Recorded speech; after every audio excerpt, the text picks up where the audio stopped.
Hello viewers, আসসালামু আলাইকুম। আশা করি আপনারা সকলেই ভালো আছেন। তো আজকে পাকিস্তান বনাম সাউথ আফ্রিকা তৃতীয় টি-20 ম্যাচে কোন দল জয়লাভ করবে?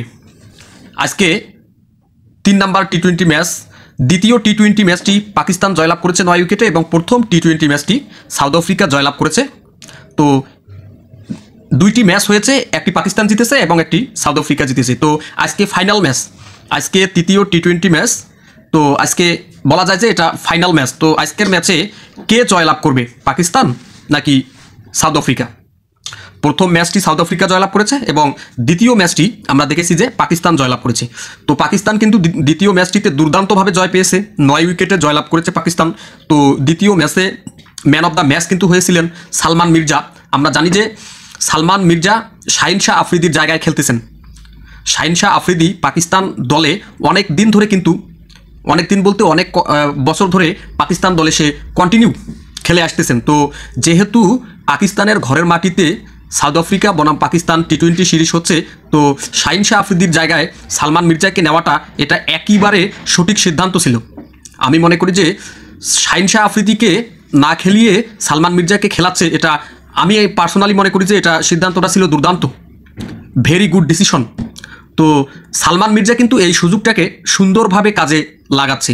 আমরা দেখেছি এশিয়া কাপ টি-20 2025 এর শাহিন শাহ আফ্রিদি কিন্তু এশিয়া কাপের সবগুলো ম্যাচেই খেলেছে। পাকিস্তান টিম যে কয়টি ম্যাচ খেলেছে শাহিন শাহ আফ্রিদিও কিন্তু সে কয়টি ম্যাচেই খেলেছে। তো আমরা শাহিন শাহ আফ্রিদির কাছে কিন্তু সেরকম পারফরমেন্স দেখতে পারিনি। শাহিন শাহ আফ্রিদি টি-20 এশিয়া কাপে ভালো একটা পারফরমেন্স কিন্তু করতে পারেনি। তো যেহেতু পাকিস্তান বনাম সাউথ আফ্রিকা টি-20 সিরিজটি ঘরের মাঠে হচ্ছে, তো শাহিন শাহ আফ্রিদির জায়গায় সালমান মির্জাকে সুযোগ দিয়েছে। তো সালমান মির্জা কিন্তু সুযোগের সৎ ব্যবহার করতেছে, দুর্দান্ত পারফরমেন্স করতেছে। আমরা দেখেছি যে দ্বিতীয় টি-20 ম্যাচে পাকিস্তান 9 উইকেটে জয়লাভ করেছে এবং সালমান মির্জা কিন্তু ম্যান অফ দ্য ম্যাচ হয়েছেন, অসাধারণ বোলিং করেছেন।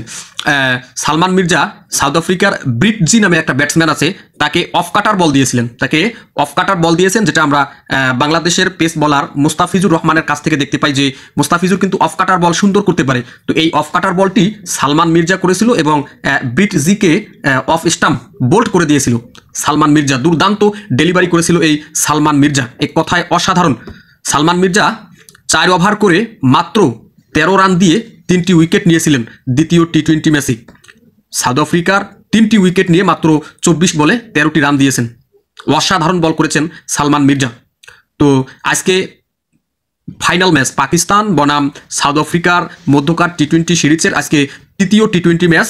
তো আগেরটা যেহেতু প্রথম টি-20 সাউথ আফ্রিকা জিতেছে, দ্বিতীয় টি-20 পাকিস্তান জয়লাভ করেছে, তো ড্র, এবং আজকে তৃতীয় টি-20 ম্যাচ। তো আজকে ফাইনাল ম্যাচ বলাই চলে যে আজকে ফাইনাল ম্যাচ। তো আজকে দু দলেই কিন্তু অনেক শক্তিশালী। পাকিস্তান টি-20তে অতটা দুর্বল না, কিন্তু সাউথ আফ্রিকাও কিন্তু পাকিস্তানের চেয়ে টি-20 অবশ্যই একটু হলেও ভালো খেলে। কিন্তু যেহেতু আজকের ম্যাচটি পাকিস্তানের মাঠেই হচ্ছে, সেহেতু পাকিস্তান একটু হলেও এগিয়ে থাকবে এবং দুর্দান্ত পারফরমেন্স করার ইচ্ছা প্রকাশ করবে এবং সবাই ভালো পারফরমেন্স করতে চাবে।